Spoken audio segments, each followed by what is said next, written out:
Welcome. Thank you for participating in this important training on workplace violence prevention. Ensuring your safety and well-being is your employer's top priority, and understanding workplace violence is a critical part of maintaining a secure work environment. Workplace violence is a significant issue in the United States, affecting millions of workers every year. According to the Occupational Safety and Health Administration, approximately 2 million American workers are victims of workplace violence annually. This violence can range from verbal threats and harassment to physical assaults and even homicides. In 2019, the Bureau of Labor Statistics reported that workplace homicides accounted for 10% of all fatal occupational injuries. These stark statistics highlight the importance of prevention training. Workplace violence can occur in any industry. The restaurant industry involves significant customer interaction, which can sometimes lead to conflict. For instance, disputes over service, food quality, or waiting times can escalate into verbal or even physical altercations.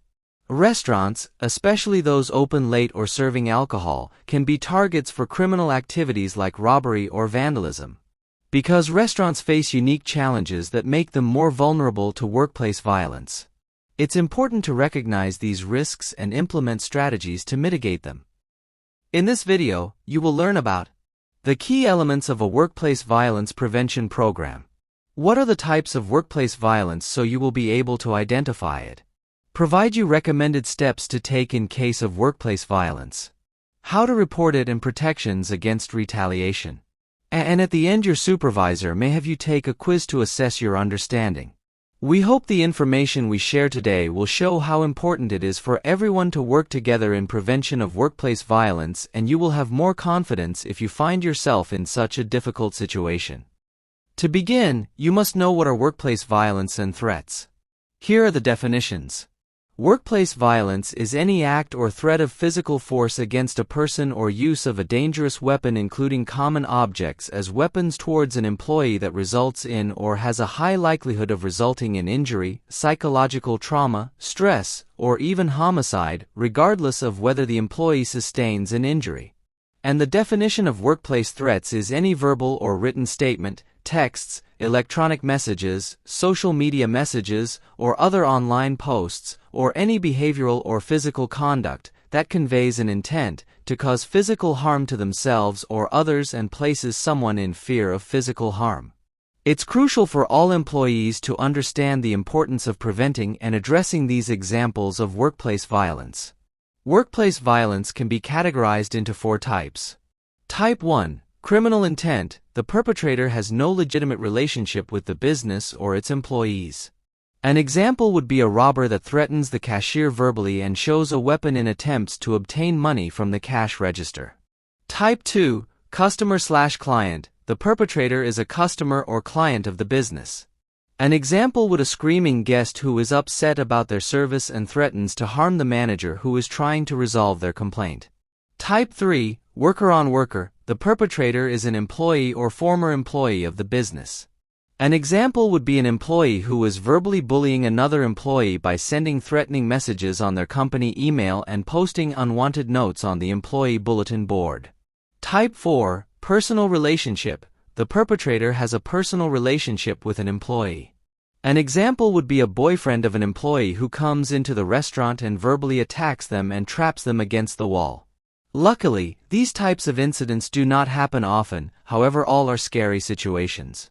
It's important to know what your supervisor wants you to do in these situations and how to report these incidents or any types of violence in the workplace.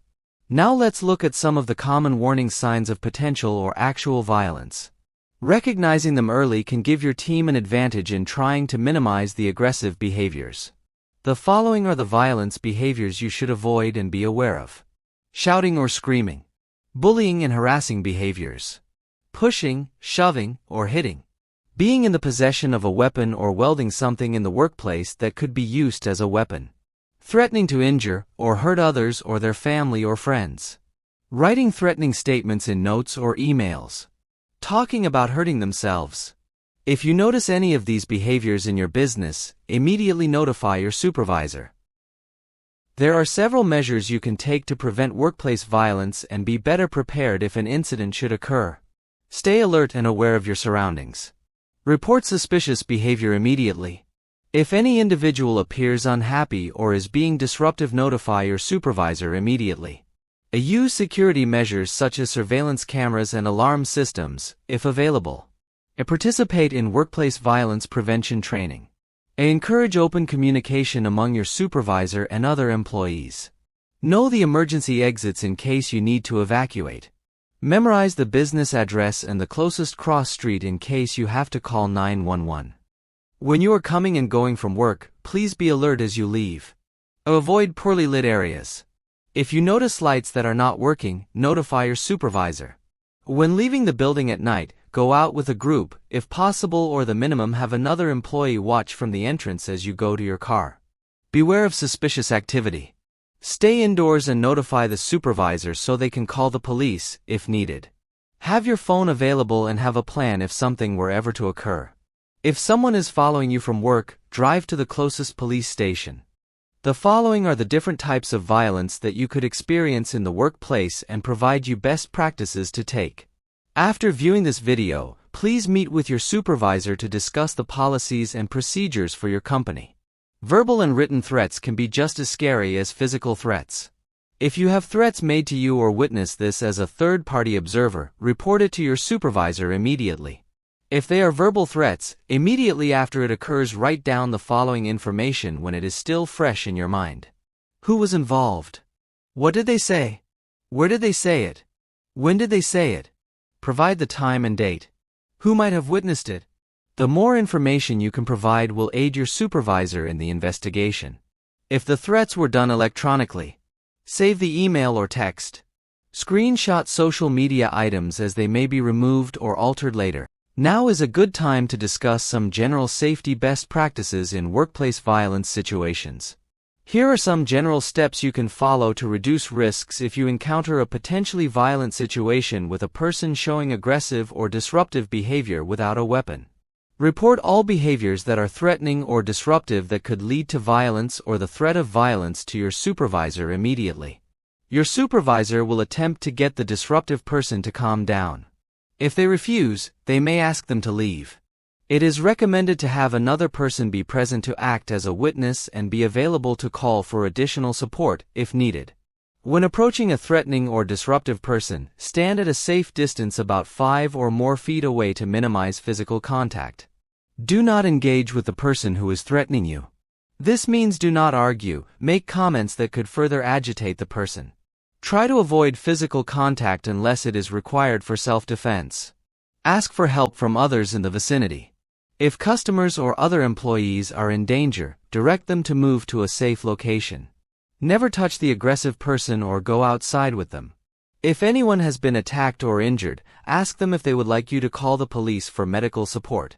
If first responders come to the scene, follow their directions. If a weapon is present, it is important that you act calmly.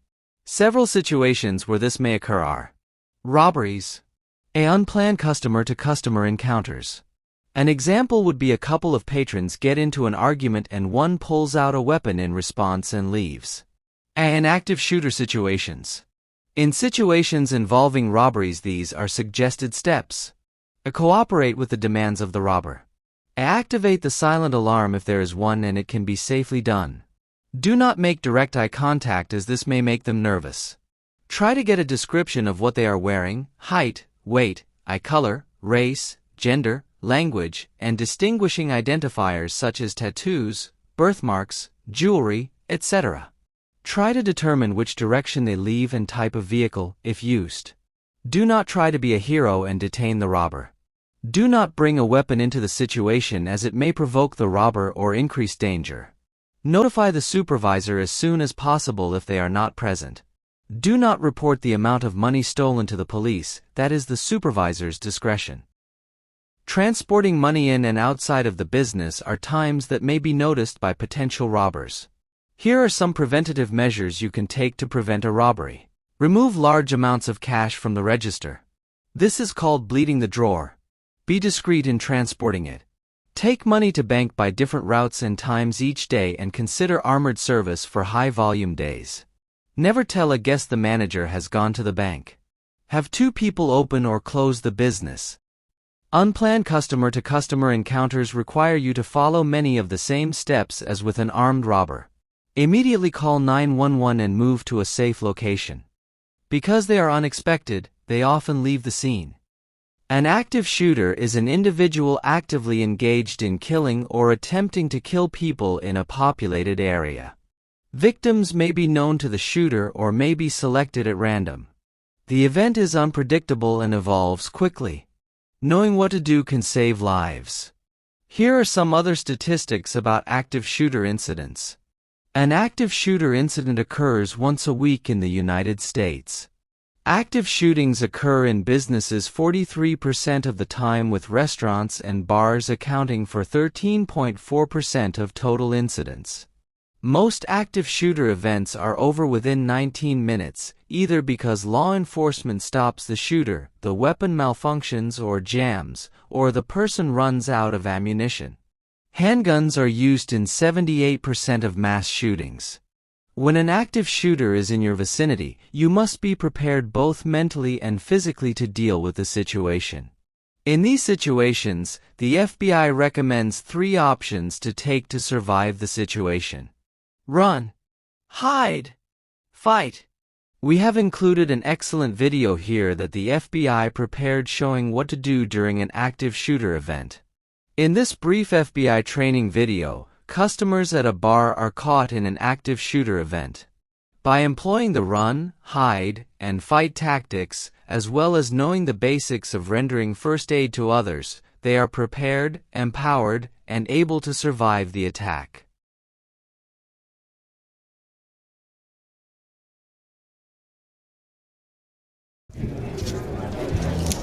Hi, can I get you started with drinks? Oh, sorry, I gotta take this. We'll need a minute. Yes, no, I'm here. You hear me? Stop. Hey, you need to back up. You can't be here anymore. Get out of my face, man. You think I'm afraid of you? Get off, man. 911, there's a clip.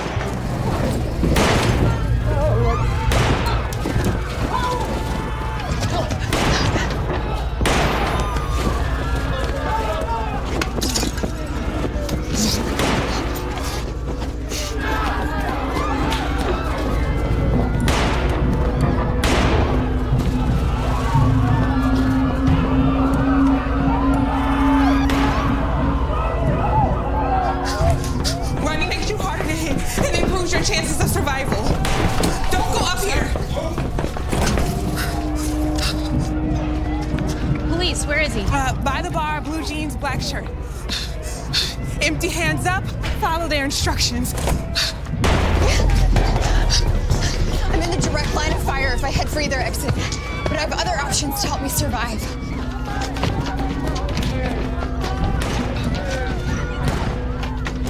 Guys, come on, in here. Come on. Go, go, go. Lock and barricade the door.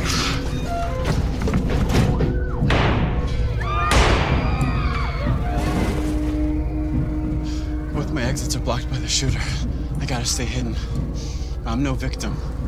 I'm ready for this. He's applying direct pressure to the wound to stop the bleeding until we can find a tourniquet. In the meantime, turn off your phones and make a plan to defend yourself.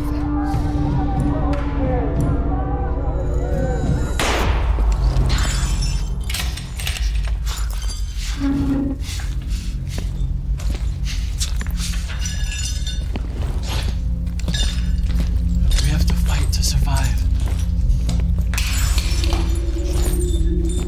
If you control the weapon, you control the shooter. I'll go for the gun. He'll go for his arms. The bartender will go for the head.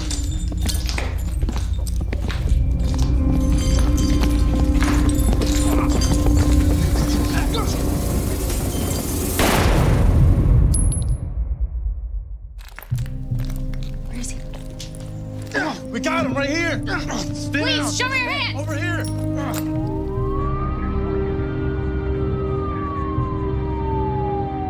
You can survive a mass shooting if you're prepared.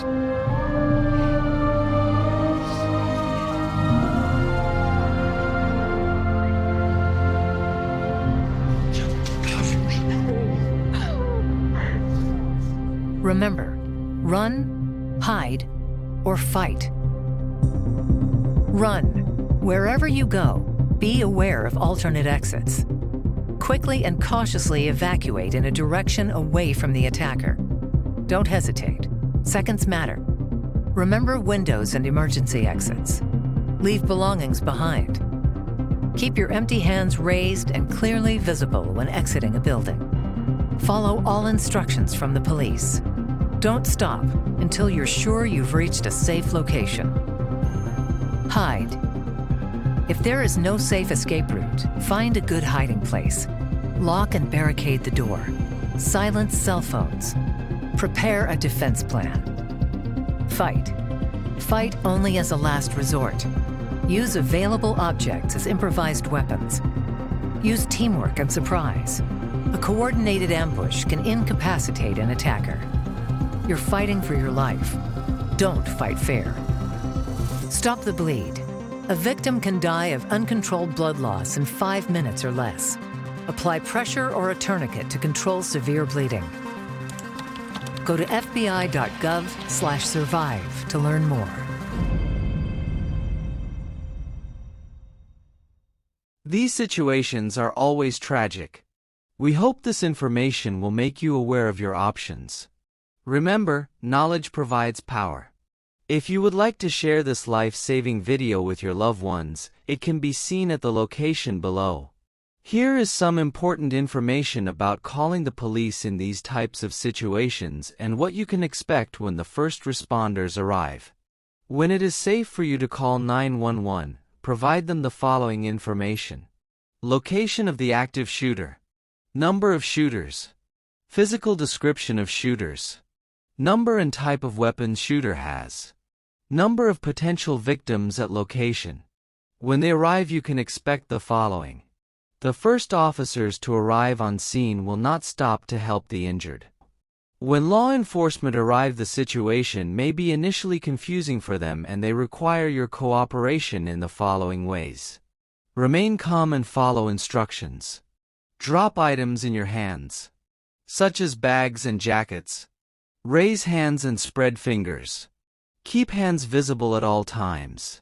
Avoid quick movements toward officers, such as holding onto them for safety. Avoid pointing, screaming, or yelling. Do not ask questions when evacuating. Expect medical rescue teams to follow initial officers. These rescue teams will treat and remove the injured.